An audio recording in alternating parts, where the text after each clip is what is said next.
Ви справді вважаєте, що Радянський Союз розпався, бо 15 республік раптом дружно прокинулися з похмілля і такі «Ой, щось ця комуналка нам набридла, хто останній в ванну, той не скаче». І ще свято вірите, що варто було Рейгану чаклунськими пасами знизити ціну на нафту, і вся ця сувора червона імперія просто розтанула, як той самий легендарний пломбір за 20 копійок на сонці. А якщо я скажу, що правда в цьому стільки ж, скільки м'яса в радянській лікарській ковбасі, тобто максимум половина, і то, якщо пощастить. Наддержава, в якої була ядерна кнопка розміром з табуретку, армія напівглобуса і по агенту КГБ в кожній шафі взяла і розсипалась виключно через якусь там заокеанську чорну п'ятницю на нафту.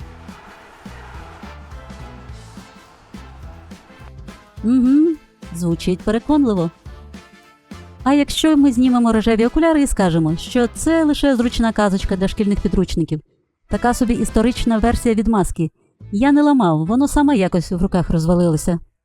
Бо за лаштунками цього цирку все виглядало зовсім не як голівудська мелодрама, де героїчні народи красиво скачуть на конях у захід сонця під епічну музику. Замість цього там були прокурені кабінети, дискові телефони, які спецслужби просто не встигали підслуховувати, базарні торги і поважні партійні дядьки, які чухали потилицю з однією думкою, що особисто мій гаманець з цього матиме. Поки звичайні громадяни влаштовували гладіаторські бої в чергах за синюшними курми, керівники республік тихенько стояли у віп-черзі за найсмачнішими шматками недобитої імперії. І повірте на слово, ніхто там не рвав на грудях сорочку за світле майбутнє.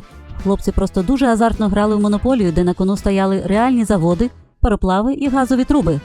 Тому сьогодні ми препаруємо реальну історію розпаду імперії. Без міфів, без сопель, пафосу і без цього звичного мильного серіалу «Мені до чого, воно якось саме».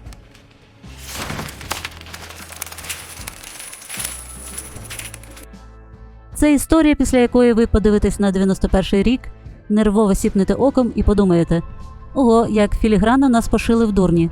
Тож сідайте зручніше і не перемикайте, буде гарантовано цікаво і трішки боляче. Ну, як на прийомі стоматолога.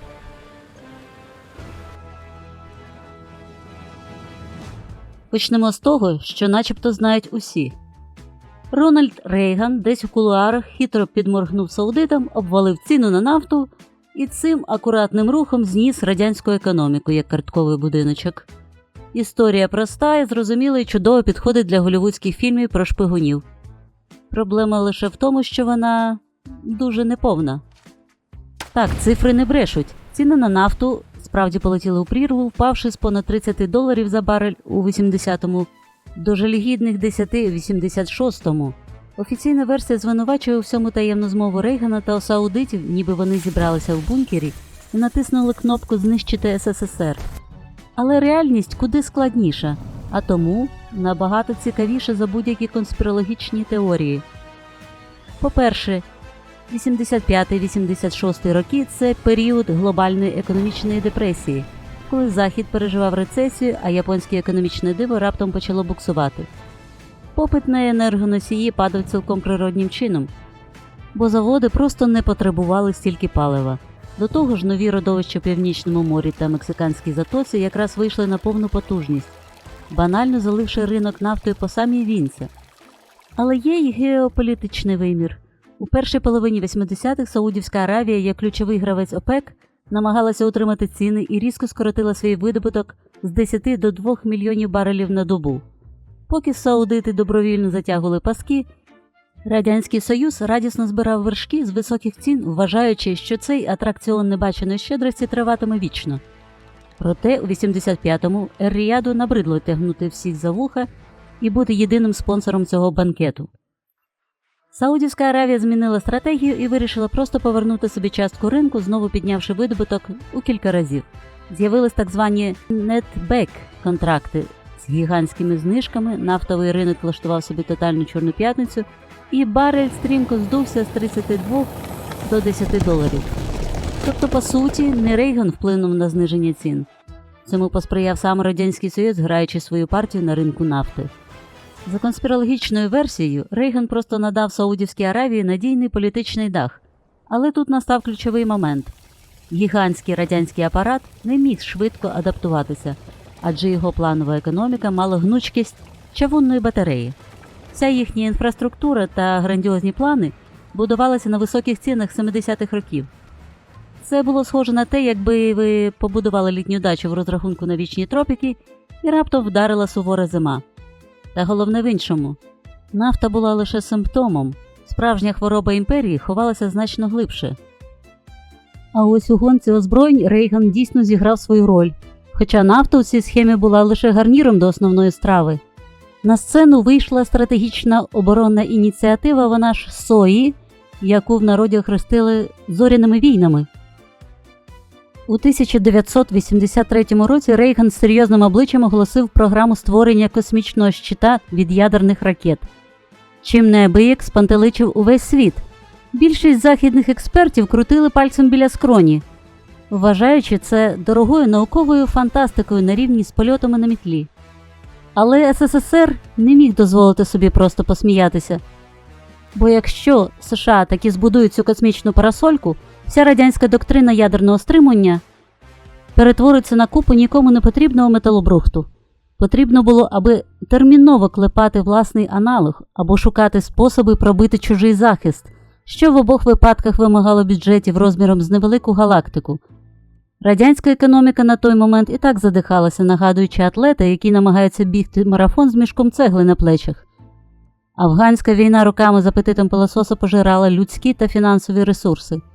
Підтримка братніх режимів по всьому світу від Куби до В'єтнаму обходилася в мільярди, які фактично викидалися у прірву заради сумнівних геополітичних селфі. Технологічне відставання при цьому росло такими темпами, що західні комп'ютери здавалися радянським інженерам магією поза межами Гогвартсу. Продуктивність праці впевнено накотилася вниз, зате черги за докторською ковбасою ставали довшими за китайську стіну. І ось саме на цьому святі безнадії стався той самий нафтовий удар, який вимкнув світло в кінці тунелю.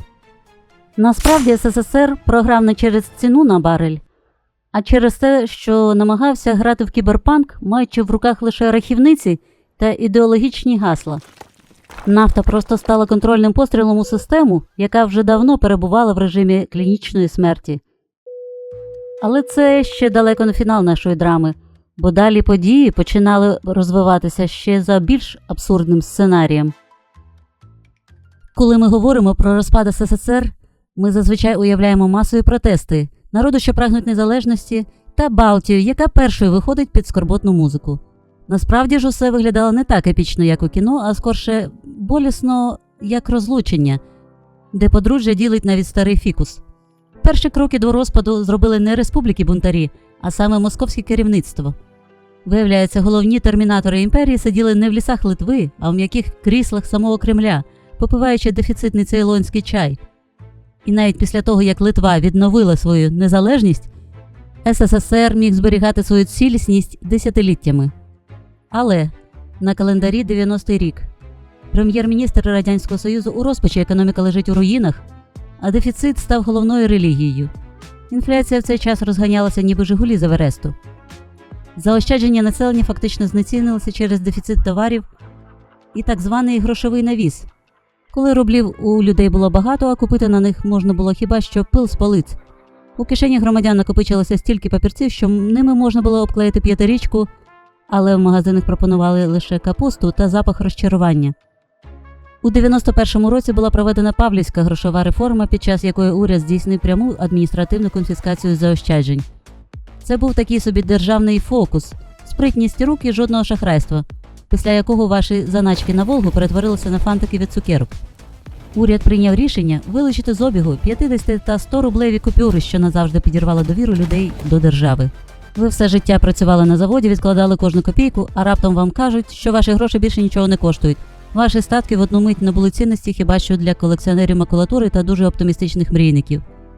Вам дали лише 3 дні, щоб обміняти максимум 1000 карбованців, а все інше просто оголосили недійсним. Решта ваших грошей згоріла швидше, ніж надія на настання комунізму до 80-го року. Це був не просто економічний крах, а глибокий психологічний злам для мільйонів людей. Система, якій ніхто не вірить, перестає бути системою і перетворюється на картонну декорацію. 12 червня 1990 року про свій суверенітет оголошує ні, не Україна, не Грузія, а сама Росія. Виявилося, що одною з перших з корабля, який тоне, вирішила накивати п'ятами головна палуба. серце і нирки всієї імперії. Росія, головний бенефіціар імперського проєкту, заявила про суверенітет, ще перебуваючи під владою Горбачова.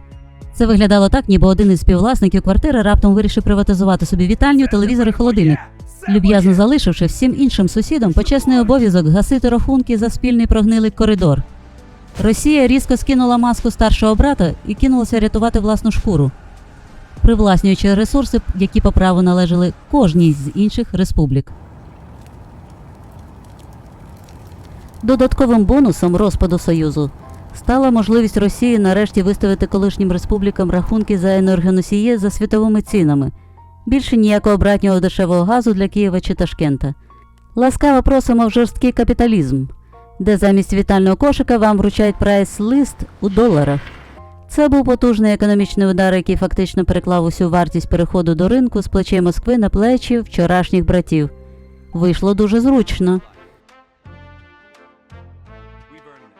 Москва забрала собі всі ключі від сейфів, а іншим залишила почесне право самостійно виплутуватись з кризи без жодних інструкцій. Імперська Росія раптом стала найбільшим сепаратистом у власній імперії. Коли країни Балтії оголошували незалежність, Москва бризкала слиною від обурення. Сегодня предприняла попытку провести в столице Литвы Вильнюсе антисоветскую демонстрацию с целью опорочить принятое в 1940 году литовским народом решение восстановить в этом крае советскую власть и вступить в состав СССР. Але коли Росія сама заявила про суверенітет, це чомусь назвали святом демократії та волелюбністю. Прошу голосовать.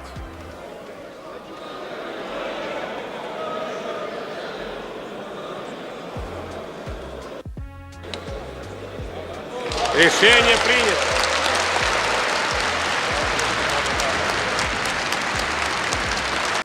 Реальна історія 91-го року – це невелична драма про волелюбні народи, а сухий бухгалтерський звіт про те, як грамотно перекласти борги на сусіда, залишивши нафтову трубу у власному користуванні. Виявилося, що світле майбутнє все-таки настало, але тільки для тих, хто встиг вчасно обміняти червоний партійний квиток на акції нафтових компаній та нерухомість у Лондоні. Хоча, звісно, інші теж були. Чорновіл, Хмара, Лук'яненко, Горень – люди, які йшли на це не за прибутком, а за переконаннями. І платили за це роками таборів та тюрем. Вони і ті мільйони, що їх підтримали, зробили головне. Не розвалили монстра, на це у них просто не було важелів. А виліпили з розмитого радянського матеріалу щось цілком окремо. Народ, який знає, хто він є. І це, як виявилось, важило не менше. Що ж до самого монстра, він розвалився сам під власною вагою, і всі зітхнули з полегшенням.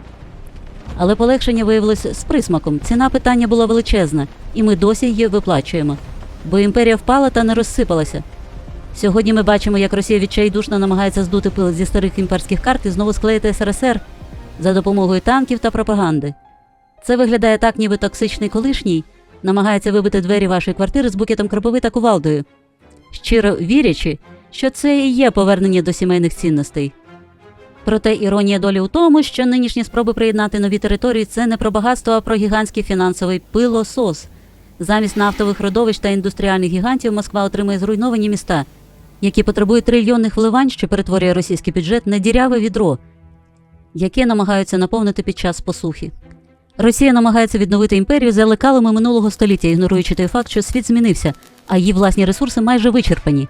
Спроба проковтнути шматок, який неможливо прожувати, закінчується не ситістю, а терміновим візитом до патолога-анатома, який просто зафіксує розпад на дрібніших, але значно більш економні шматочки. Але якщо розпад такий неминучий, чому Росія взагалі розпочала цю війну? Що це, відчай, прорахунок чи щось глибше? Про це наступного разу. А поки що напишіть у коментарях, про що ви хочете почути у відео про початок війни. Які події, рішення чи моменти ви хочете розібрати. Підписуйтесь і ставте лайк.